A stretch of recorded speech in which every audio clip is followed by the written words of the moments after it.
Tatlong low pressure area binabantayan sa loob ng Philippine Area of Responsibility at dalawa sa labas ng Philippine Area of Responsibility. Pero confidence ng mga low pressure area na natiling napakaliit. Panibagong minor solar flare na mataan ngayong umaga. At lagay sa ating total rainfall ngayong buwan, ating tatalakayin.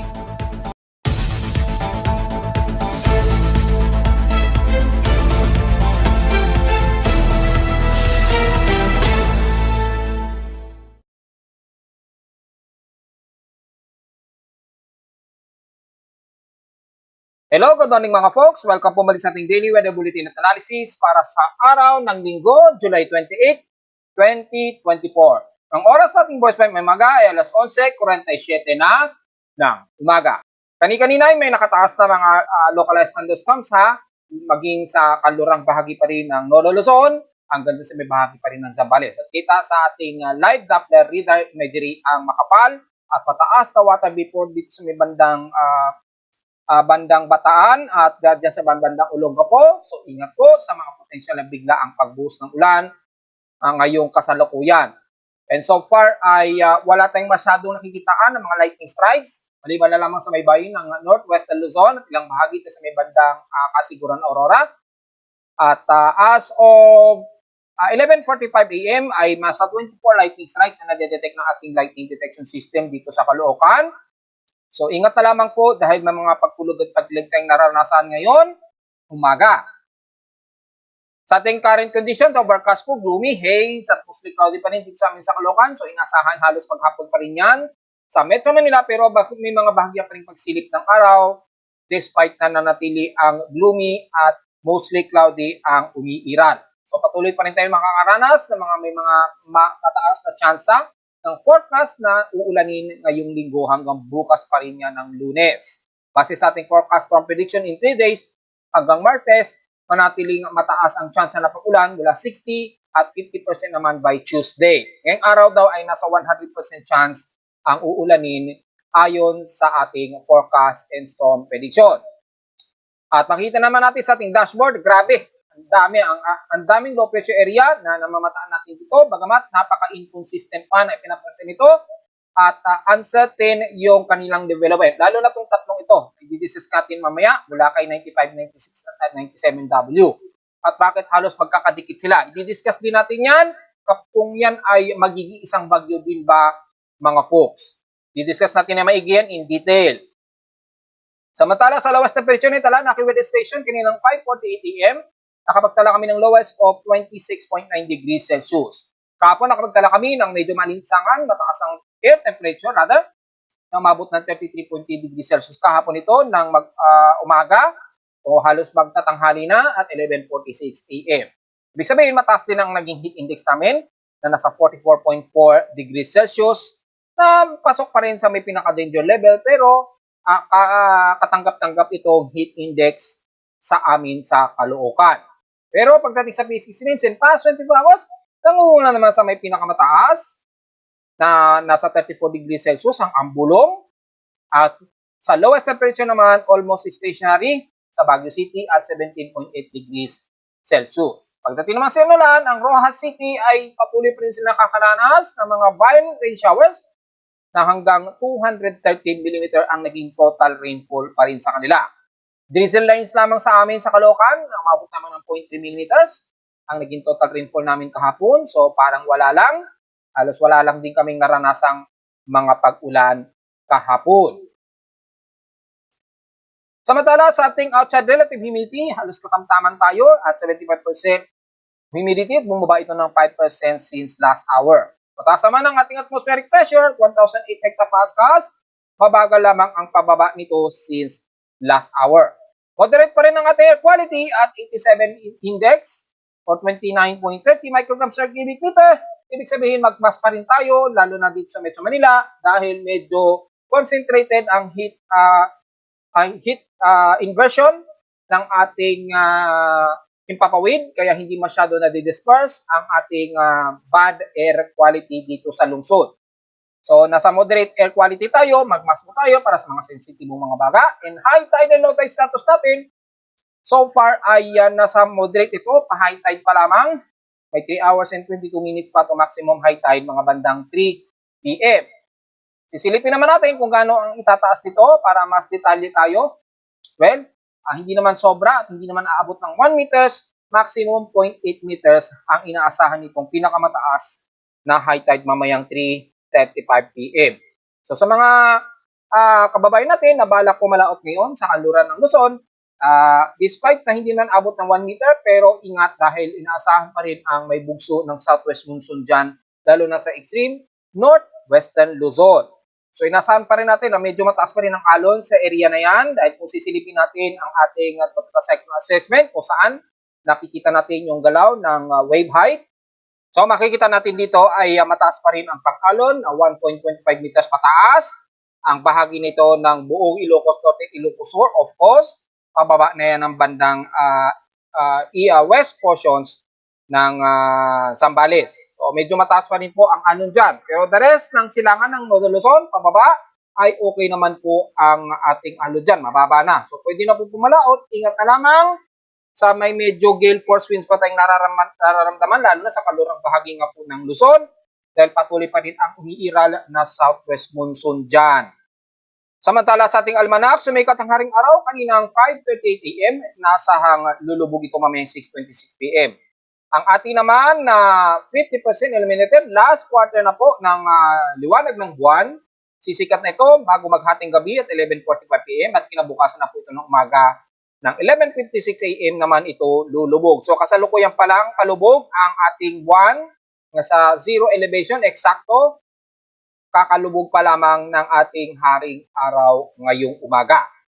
So sa atin namang local weather outlook para ngayong linggo hanggang bukas sa punang Lunes, huling linggo na yan o huling weekend na yan ng month of July, magiging cloudy skies po ang ating maghapon at nanatiling mataas ang chance na pag-ulan. Typically, kung hindi man sa amin sa Caloocan, maaaring dyan sa Karatig, Metro Manila, lalo na dyan sa may bandang Silangan, dyan sa Quezon City, pataas na yan ang bandang San Jose del Monte, Bulacan, at Karatig dyan sa may bandang Fairview, yan, Quezon City, Taytay Rizal, yan, at sa may Katimugan naman ay maaaring ang bahagi na yan ng bandang Parañaque, Alabang, at karugtong na ng bandang Cavite all the way hanggang dyan sa parte na ng Calabarzon area. So sa norte naman ay dyan sa may bandang Bulacan pa rin at bandang Valenzuela naman ang posible pa ring ulanin ngayong maghapon. Kung hindi man sa amin sa Caloocan kami ang uulanin. Diretso agad tayo sa ating ginagamit na satellite imagery. Makikita po ang malawakan ng mga kulakan nito, lalo na itong sa first track na ito na nagkakaroon ng circulation dulot nga po ng binabatayang low pressure area, low pressure systems dito. Bagamat napaka-scattered po at kalat o sabog pa. Halos parang mabuhaghag pa ang paligid nito ng trough nito na kung saan ay binamatay ang low pressure system na tatlo na si 95, 96 at 97. Pero gaya ng aking post sa aking Facebook page, maaaring isa lamang ang posibleng mag-conclude na mabuo dyan at hindi lamang ma-pinpoint yung pinaka-eksaktong low-level convection o yung tinatawag na surface circulation mula sa pinaka-lower elevation ng isang low-pressure system.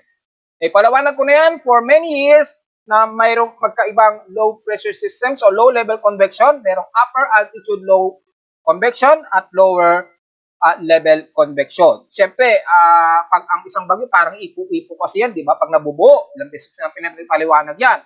Ang isang bagyo po ay parang katulad din ng ipo-ipo yan o tornado. Kaibahan lamang, sobrang laki siya. So, may makikita mo yung may upward siya at mayroong lower convection dyan. So, minsan, yung lower level convection, hindi masyado makita sa satellite imagery. So, kung makikita ninyo dito, halos hindi makita. Kaya yung satellite, pinipinpoint na lang niya yung estimated area ng possible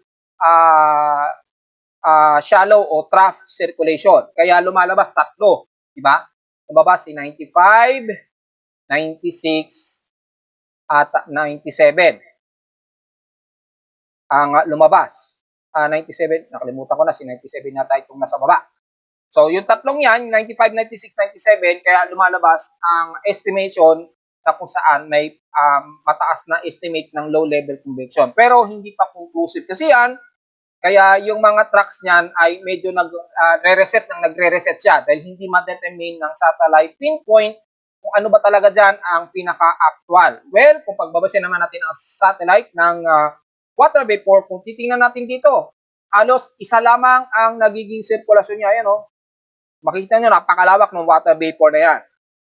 So, kung mapapansin nyo, parang isa lamang ang malaking sirkulasyon na yan na nagsisirculate dito sa may bandang silangan na ng bandang Bicol region. So, yan ay kinocompute pa at pilit na pinipinpoint ng mga satellites para malaman yung pinaka-eksaktong low-level convection. So, dahil hindi ma-determine, nagkaroon tuloy tayo ng tatlong low pressure area na dinedetermine muna ng satellite imagery. So, napakaliit pa at hindi pa natin inaasahan na magiging isang ganap na bagyo yan dahil lagi na lang may nagtatanong kung magiging malakas na bagyo ba yan. Sa ngayon po ay hindi pa natin inaasahan na magiging bagyo yan o mas malakas na bagyo. Sa ngayon, low pressure area pa lamang at habang kumikilos nga ito, nagkakaroon pa rin ng dahan-dahang dahan-dahang upward low convection, lalo na pagdating dito sa may bandang silangan ng bandang Batanes, Coppoc Island sa mga susunod na araw o sa susunod within 24 to 48 hour period. So just in case ay patuloy pa rin kasing kumikilos yan ng kahilagang kanluran. I-discuss natin yan may konti sa Tropical Cyclone sector. Samantala, unahin muna natin ang lagay ng panahon muna. Mula rito sa hilagang bahagi pa rin ng Luzon, ang hilagang kanluran ng Luzon, makakaranas pa rin tayo ng mga moderate and heavy rain showers, kasabay ng bugso ng southwest monsoon dyan sa bahagi pa rin ng Ilocos Norte, Ilocos Sur, hanggang Pangasinan na po yan, hanggang Zambales. At kasalukuyan nga po nakakaranas ng bugsuan ng pag-ulan, moderate and bigla ang heavy rain showers ang pati nito ng Subic, Bataan, yan, at ilang portions ng Zambales area. So ingat po sa biglaang buhos at pagdala po ng pananggalang sa ulan, mga folks.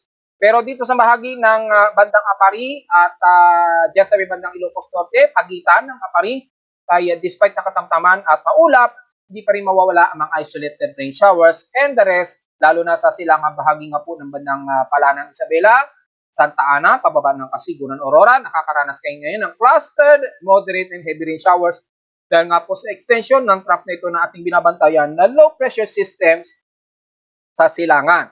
Bagamat hindi pa nakaka-apekto ang malawakan na ito na low pressure systems dito sa silangan ng Northern Luzon na ating binabantayan, ay hindi pa masyado nakaka-apekto yan ng significant sa bansa. Pero yung mga outer band o yung mga outer track ay asahan magpapaulan yan sa nabanggit natin sa Isabela, pababa na yan ng bandang Quezon Province at maaaring mag-influence sa may bandang Bicol Region, lalo na ng mga taga-Catanduanes, Camarines Norte at ilang portions ng Camarines Sur at Sorsogon at Iriga area. Despite na part nito mo Audit, hindi na masyado nakakaranas pa ng heavy rain showers ang most of Bicol region, pero expected ang mga ilang moderate and light rain showers, mga folks. At anytime, pwedeng magkaroon pa rin kayo ng posibilidad na abutin ng mga cluster ng heavy rain showers nito sa baybayin sa silangan ng Bicol region. Dahil nga po sa cluster o yung lumalawak na ito ng trough, wala nga po sa ating binabantay na low pressure systems.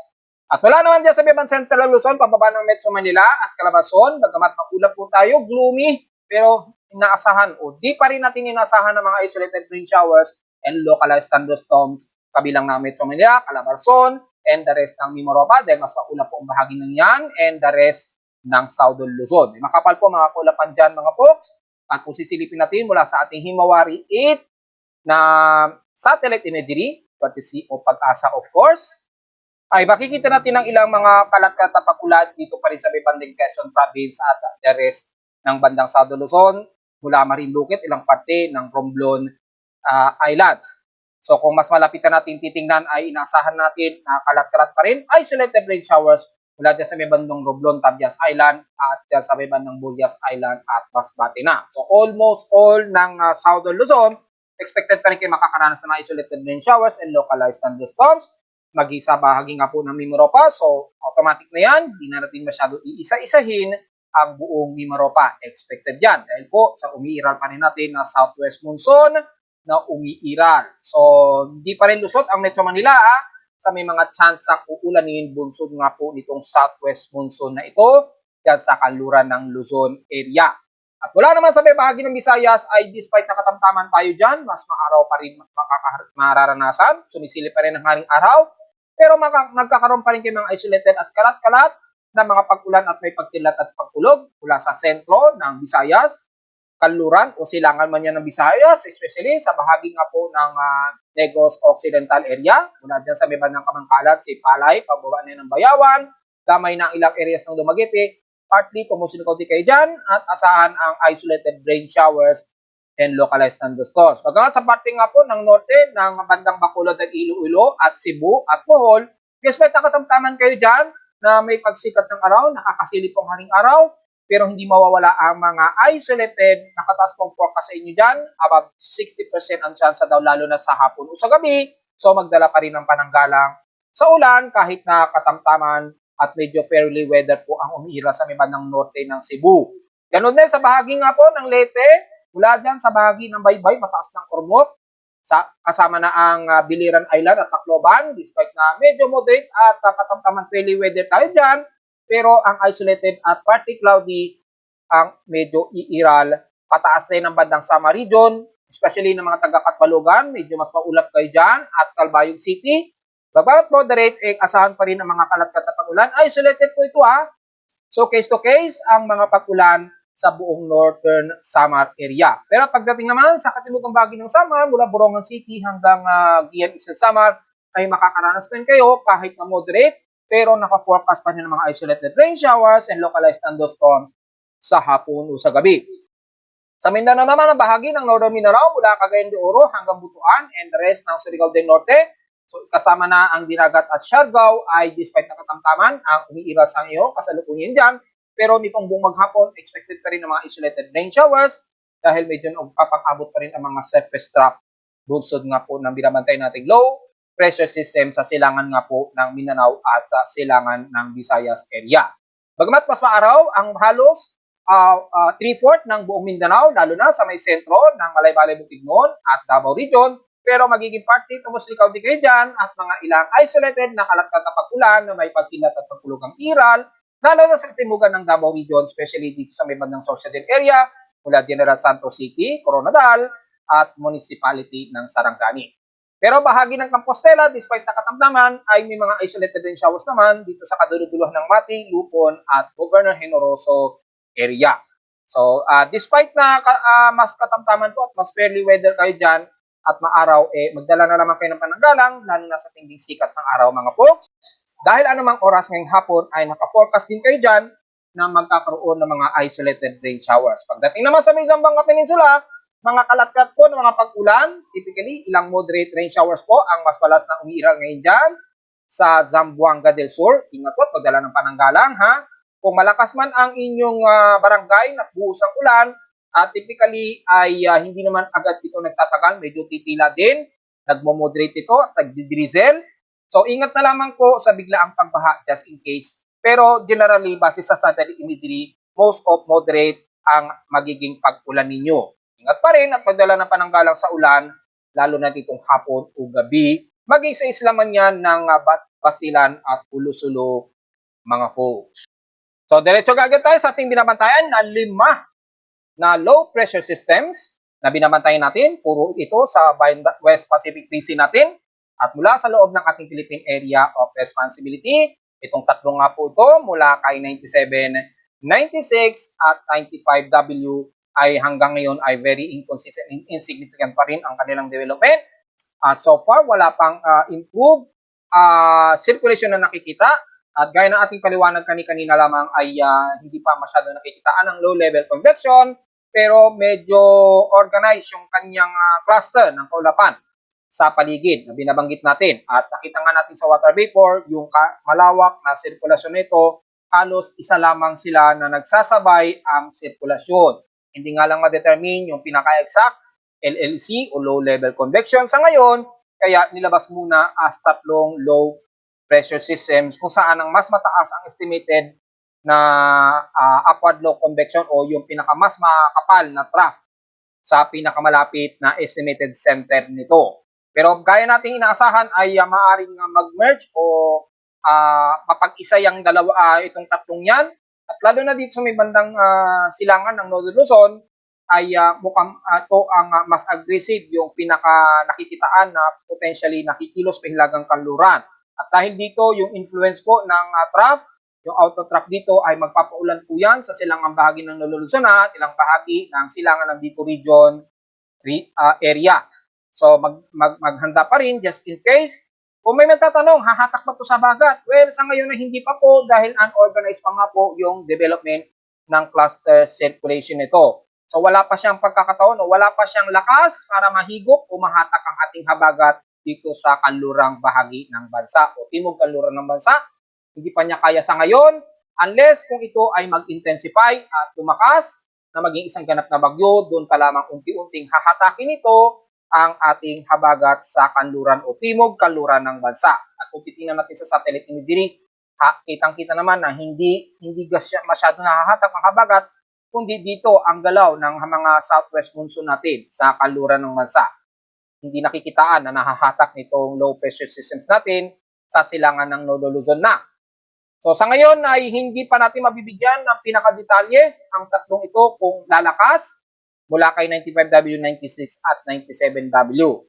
Sa ngayon, hindi pa rin talaga inaasahan na itong tatlong ito ay magiging isang ganap na bagyo o isang mas malakas na bagyo. Kung sakali man ay manatiling trough lamang yan na low pressure systems, ay asahan lamang na magpapaulan dito sa bahagi ng silangan Northern Luzon at silangang bahagi ng Bicol Region hanggang sa ito ay makalapit ng Taiwan.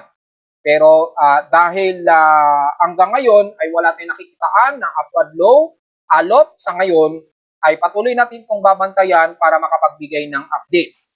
Dahil yung kanilang mga central air pressure, kung pagbabasehan natin dito, ay napakataas pa rin, naglalaro sa 1,009 to 1,008 hectopascals.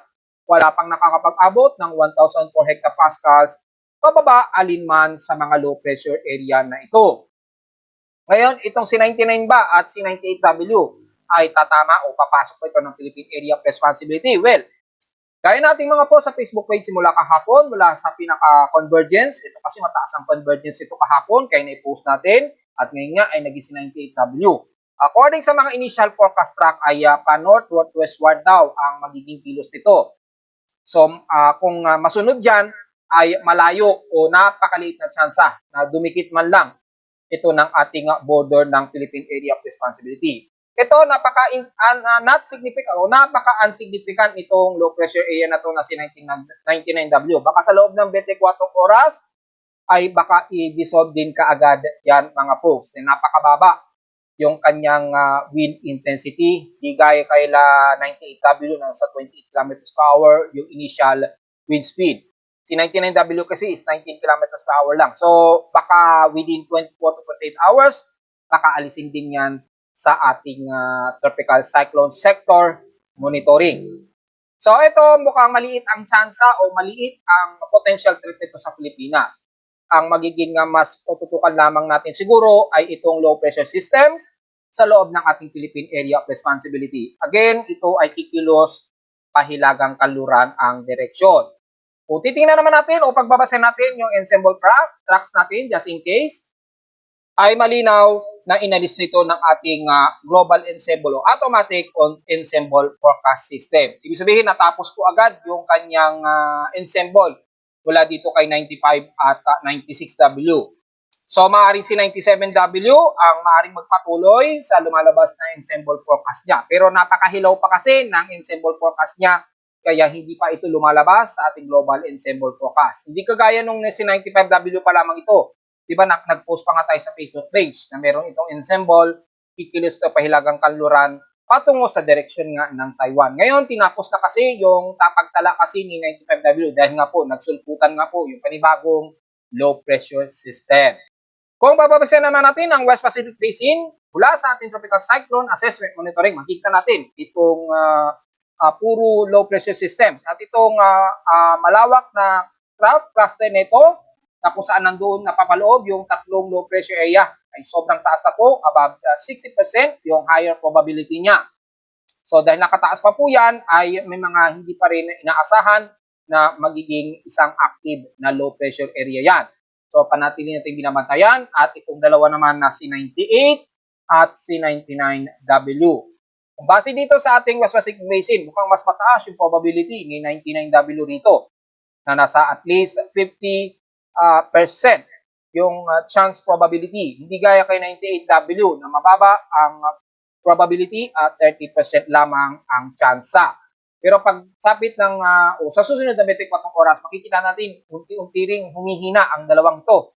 So may tuturing pa rin nating napaka-inconsistent ng development ng dalawang yan sa ngayon mga folks, pero dahil active pa siya sa ating anomaly, patuloy natin itong babantayan mga folks. Hanggang sa susunod na 24 o 48 hour period. Hanggang sa ma-dissolve na lamang yan matapos ang 48-hour period kung sakali man. At kung titingnan naman natin sa ating global spectral model, ay makikita natin na napaka-insignificant din ang ipinapakita ng mga sirkulasyon na to. So, maging sa kanilang mean sea level pressure, at kitang-kita na rin, nagkaroon na nga ng developing ang high pressure area sa may bandang south o southeast ng Japan. Ito yung medyo magpapahamak sa atin, oras na nagkaroon na naman ng panibagong malakas na bagyo dito sa silangan ng bansa. Dahil yan ay magpapados-dos sa anumang bagyo kapag ito ay kumilos pahilagang kanluran. So, yung mga forecast, sasahan na natin, manggagaling yan pag ganyan. And then, unti-unti, habang tumatagal ang, tumatakbong oras, padaos-dos ang magiging cone of uncertainty ng isang bagyo. Dahil nga po sa high pressure area dito, so yung cone of uncertainty yan, lumalawak yan, dito padaos-dos, pakanluran ng bansa. At it's malinaw yan mga folks ha. Kaya sa magtatanong kung tatama ba yun sa Nodo Luzon, well, magpapatay tayo sa strength ng high pressure area na to. Kung maitataboy pa niya ng mas padaos-dos ang anumang low pressure area na kumikilos pa hilagang kanluran malapit sa bansa, asahan natin o hindi natin naiaalis sa mga potensyal na ito ay magkakaroon ng pagtama o paglalandfall scenario dito sa bahagi nga po ng bansa, especially Northern Luzon. Kung sakali. So, hindi natin maiaalis ang mga posibilidad na yung mga folks, ha? Bagamat hindi masyadong kita ang mga sirkulasyon ng mean sea level pressure ng 5 low pressure area na ating binabantayan. So, nanatili natin tinututukan itong mga folks dahil napaka-insignificant talaga ng binabantayan nating low pressure systems. Hindi masyado klaro pa sa ating global spectral model. O dito, medyo shallow pero walang nakikita dito yung galaw ni 97W o 96W base dito sa global spectral model. Well, tingnan natin, pag pumalo na po yung update ng 00 UTC, tingnan natin doon magkakaroon ng pagbabago sa magiging forecast ng global spectral model. I-update natin yan sa ating Facebook page kung sakaling nagkaroon ng significant changes. At wala sa mga computer models naman ay makita natin yung isang araw, di ba? Mula kay GFS, kung natatandaan ninyo ay aggressive yung forecast ni GFS na yung low pressure area, kikilos ito pahilagang kanluran. Ngayon nawala na oh. So, yan ang sinasabi natin na hindi porket lumalabas siya sa mga extended forecast ay tuluyan na yung mangyayari. Posible pa rin talaga na biglaan na lamang yan mawala sa mga extended forecast. Kay SMWF, ganun din nung isang araw at kahapon. Ngayon, halos wala tayong nakikitaan ng forecast nito ni SMWF na may low pressure nakikilos pa ilagang kanluran. Di gaya nung nakarang araw, di ba? Na nag-post tayo sa ating report na merong bagyo o low pressure area nakikilos pa ilagang kanluran. Ngayon, wala na oh. Pero kay NABGEM, expected meron pa rin forecast yan dahil mas aggressive itong si NABGEM ng kanilang forecast. Pero dito medyo insignificant na ang nakikitaan kay NABGEM. So parang sinasabi ni NABGEM, posibleng mabuo o posibleng hindi matuloy yung low pressure area na ating binabantayan dito sa silangan nga po ng bansa. At dahil sa presence sa high pressure area ay makikita mong mas pinapadaustos pa ang galaw ng low pressure area dito sa extreme Nodo Luzon area. Kay ICO naman at GAM, halos wala na rin na nakitaan tayo dito na nung isang araw lamang ay napaka-aggressive ng naging forecast nila. So ngayon, yung apat na computer models, halos wala nang pinapakita na may gumagalaw dito sa silangan ng bansa, kikilos pa hilagang kanluran. So, lumalabas lamang, hindi pa conclusive yung ipinapakitang mga low pressure systems na ating binabantayan dito. Base na lamang din sa mga iba't ibang mga computer models. So, malinaw lamang na hindi talaga inaasahan pa na magiging isang ganap na bagyo yung 3 na low pressure systems na ating binabantayan. Kamustahin naman natin yung ating total rainfall kung nag-above average rainfall na po base sa ating real-time vegetation and drought sa bansa at yung mga daily and monthly rainfall natin na ating ginagamit. Makikita po na almost normal and above normal na po karamihan. O konti na lamang ang mga below normal na lalo na sa bahagi po ng Mindanao. Pero mula sa may bandang Visayas, Southern Luzon at Northern Luzon, makikita natin nagno-normal above average rainfall na po tayo at above average rainfall lalo na sa kalurang bahagi ng Luzon. Ayun o, kitang-kita po yung areas nito na above average na lumalagpas na ng more than 50 o more than 100 to 200 millimeters ang total rainfall. So, yung ilang portions ng Central Luzon at eastern portions ng Luzon, ng Northern Luzon, kasama na ilang portions ng Metro Manila at Calabarzon, diyan sa may Mindoro, Occidental Mindoro, medyo halos normal o above normal average rainfall na rin ang pinapakita dito mga folks. So, malinaw lamang na tumataas na ang ating above average rainfall for the month of July. So, bago man lang matapos, nakikita natin. Well, kung ikukumpirma natin sa data feed ni Pag-asa mula sa ating nationwide rainfall averages mula July 1 hanggang July 25, makikita po natin napakalit na lamang na portion ng way below normal dito sa may silangang bahagi nga po, lalo na sa Tugigaraw. Talagang hindi ligtas ang bandang Tugigaraw sa patuloy na mainit at mababa ang total rainfall sa kanila. Pero sa extreme Northern Luzon, makikita natin mula dyan sa may bahagi ng Batanes, Cook Islands, Ilocos Norte, Apari, yan, Santa Ana, Cagayan, ilang bahagi ng La Union at Benguet. Makikita natin, nag-above normal na po. Mula sa pinaka-near normal po ang ilang portions ng Central Luzon, yan, ilang bahagi ng Angeles, Pampanga, Pangasinan, at pumapasok na rin sa near normal ang bahagi ng Metro Manila according dito. So, mula dyan sa may bandang Quezon Province, sa bandang Calabarzon, yan, ay nag-a-above normal na rin. At lalo na dito sa northern part ng Mindoro, between Occidental and Oriental Mindoro, nag-a-above average rainfall na rin o above normal na rin ang total rainfall at iba't ibang bahagi ng Visayas at Mindanao. Nag-a-above normal. From near normal to above normal na po ang ating rainfall.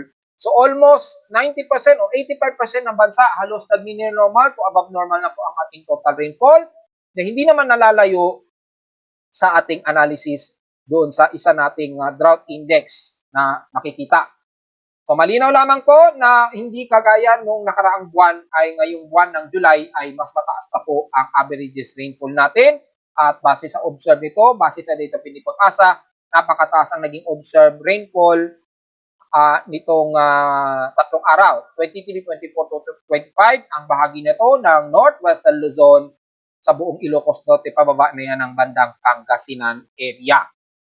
Kamustahin naman natin ang ating mga dams at rivers sa NCR, lalo na ay patuloy pa rin. Normal naman so far na ang bahagi ng Marikina, pero naglalaro po na nagkakaroon ng first alert level ang Montalban at Rodriguez pa rin. The rest, normal na po. So, wala na tayong masyadong magiging comment sa taas ng level so far unless magkaroon na naman ng malakas ang pag-ulan. Pagdating naman sa ating dam levels and historical data. Anyways po, nag-update na tayo ng ating annual and monthly water dam levels sa Pilipinas. Gaya ng aking ipinangako ay nakompleto na natin yung program script nito. So, pwede na nating ma-monitor ang annual bukod sa monthly total dam levels sa Pilipinas. So, pwede nyo na pong ma-recall yung mga total dam level noong January to July 2024. So, makikita nyo na po yan, yung details ng mga nakaraang dam levels ng mga nakaraang buwan hanggang ngayong July po. Yan. So, makikita nyo na po yan, yung pinakadetalye mga folks. At bukod dyan, kung titingnan natin dito is fully recovered na po itong si Angat Dam. Kita na sa 186.24 meters na siya. So, tuloy na po siyang tumataas ng tumataas. Ngayon, makikita rin natin ang total dam water levels mula January hanggang kasalukuyang araw. So, pwede na natin makikita yan. Hintayin na lamang natin mag-load dahil kinukompute yan. Pagka kinilig kasi ninyo ito, unti-unti pang ginagada ang lahat ng data. Siyempre, marami yan. bago i-load sa ating graph. Samantala, bago natin balikan yan, ay makikita natin sa araw ngayon ng July 28 ay patuloy pa rin ang pagtaas ng level ng mga dam natin.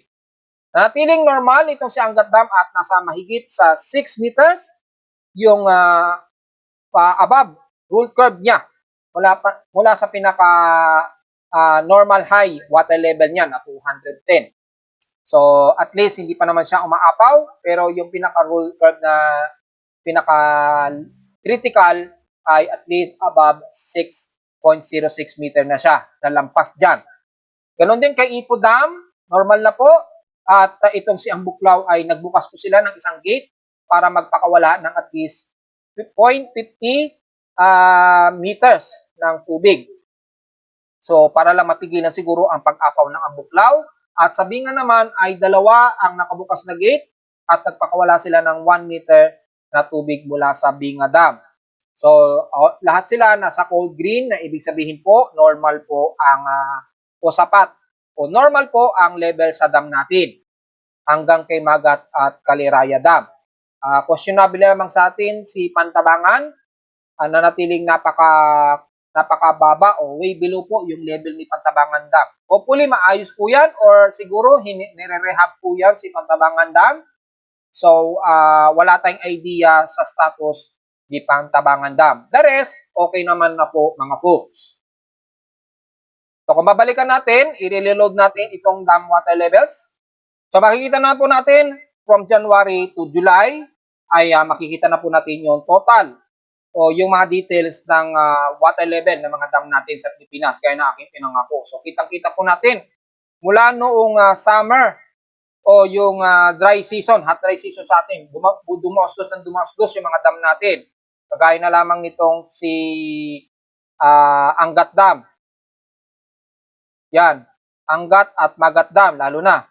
Dumausdos ito pareho, itong dalawang ito, bumaba. Ayan, nag-critical level pa sila pagdating nung May. Ayan, nag-critical pareho.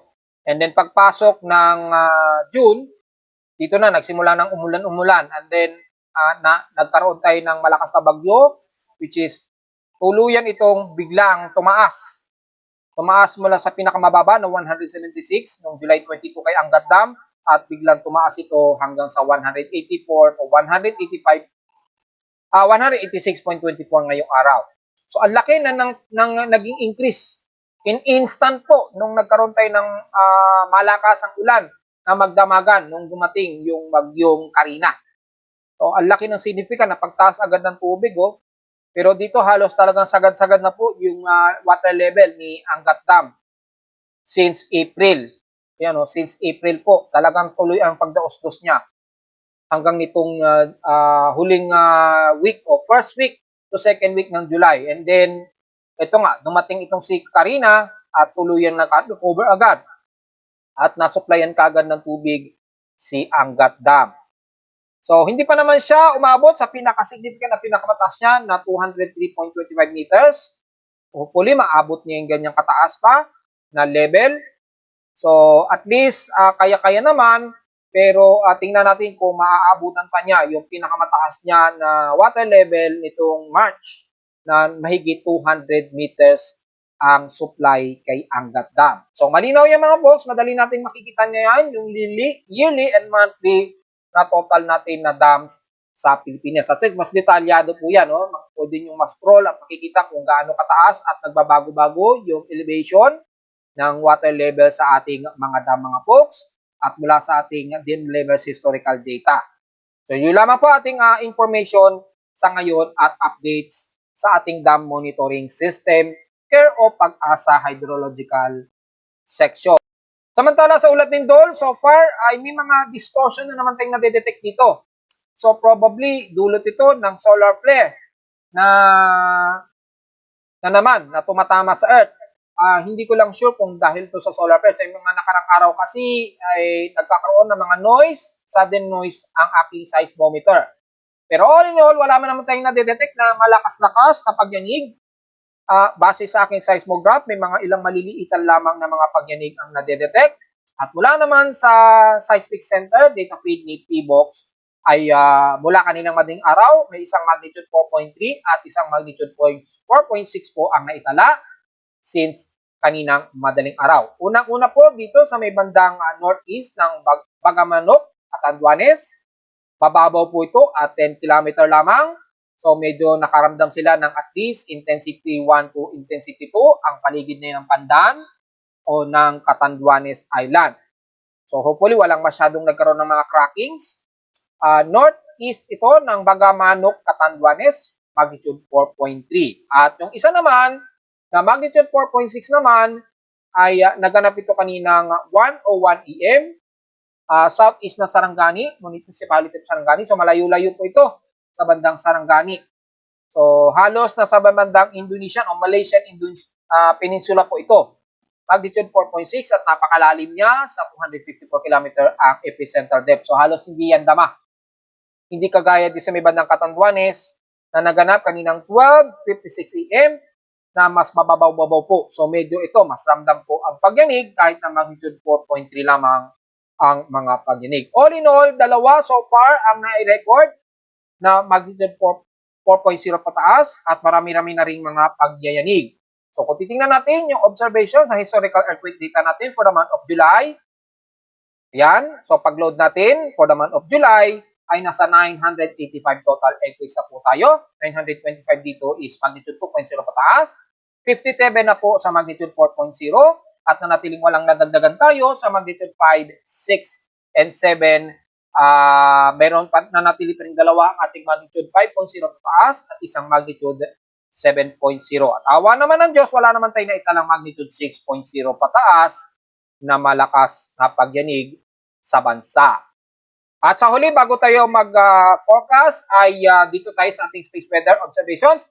Nakataas po o nag-exceed na naman sa M5, minor to moderate, possible ang ating geomagnetic activity at solar flare. Bagmat mga unsettled lamang pinapakita mula sa ating NOAA KP index dito ngayong araw, pero sa susunod na 2 hanggang 3 araw, inaasahan daw na possible umabot ng G1 to G2 geomagnetic storm ang nakalagay na forecast mula July 29 at July 30, 2024. Naaabot daw ng hanggang G2 o 5.6 KP index. So medyo i-ready natin to kung saan ito dedirektang tatama na naman. At inaasahan patuloy ang mga hanggang R1 to R2 or 60% radio blackout minor to moderate events dahil patuloy pa rin na nagkaroon tayo ng above M5 at kung titingnan natin nagsimula ito kanina 11:37 AM, nag-maximum ito as M1.5 at 11:48 AM at nagtapos ito ngayong tanghali at M1.1 ng 12:03 PM. So patuloy naglalaro sa R1 to R2 ang solar flare natin mula sa CME. So malinaw na patuloy pa rin na nakatuloy ng mga ilang random na burst ng ating sunspots dahil cluster po kasi ang mga sunspot natin mula AR5673, 3763 rather, AR3764, AR3766 at 3769. At meron ditong clusterized din na AR3762 na nakatutok sa Earth. So expected na sunod-sunod po yung mga ilang minor to moderate coronal mass ejection na tatama sa Earth na magkakaroon ng epekto sa ating solar flare na tatama sa ating magnetosphere. Expected po yan mga poksa dahil since kahapon ay sunod-sunod na tayo nakakaramdam yan. Hopefully wag naman umabot ng R3 mga poks. At kung titingnan natin sa ating nowcasting index hanggang magkakatapusan ng July, makikita natin inaasahan daw na aabot sa pinaka-active at posibleng umabot pa nga po ng KP 5.67 nitong July 30 nga po. According sa forecast, 2 PM daw oras natin sa Pilipinas, magaganap ito. So be ready mga folks, lalo na sa mga nakatira sa Northern Hemisphere. At the rest, unsettled, active hanggang KP4 index ang supposed sabihin na nakikitaan natin dito sa extended forecast. Starting ito by July 29 all the way hanggang July 30, 2024 po ang extended forecast. So sa loob nga ng 2 hanggang 3 araw mula ngayong araw. So take note yan mga folks ha. Be ready sa possible effects sa ating magnetosphere. Sa ngayon, hindi naman mabigat ang impact sa magnetosphere natin. Hindi kagaya kahapon So anytime na lamang na magkakaroon ng mabigat ang H parallel, so abang-abang na lamang mga folks. Apektado nito so far na naglalaro sa 15 to 20 MHz degraded frequency ang Southeast Asia na naman, kabilang ang Pilipinas, Malaysia, Indonesia Peninsula, yan, China at Japan na at least 15 to 20 MHz ito. So hindi naman masyadong malala. Most probably makakapekto dito ang H-band o H high frequency conditions between 20 to 80 meters ang taas. So, mga ilang minor na radio noise ang marinig lamang natin kapag ganyan lamang ang attenuated o degraded frequency. So, hindi naman sobrang lala. Hopefully, sa mga susunod na 2 o 3 araw o bago magkatapusan ng buwan, ay hindi ito magkaroon ng mas mataas na propagation. Kung base naman sa solar wind, hindi naman rekta, 100% direct sa Earth, tatama yung pinaka-coronal mass ejection. Tingnan nandito sa pinaka-animation forecast graph. Yan o, mula sa ating solar wind. Graph plasma propagation. Ayun o, wala masyado. So, siniswerte pa rin kahit papaano. Despite na mga sunod-sunod ang cluster ng coronal mass ejection. At narito naman ating 3D 20 weather forecast para sa araw ng Linggo, July 28, 2024.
At hanggang dito na lang po ating daily weather bulletin at analysis para sa araw ng Linggo, July 28, 2024. Huwag po kalilimutan na mag-like, share, and subscribe po sa ating YouTube channel at visit lamang anytime sa ating website na www.pimoweather.com para sa mga detalye na gusto nyo malaman, lalo na sa napakarami nating trough o low pressure systems na binabantayan ngayon.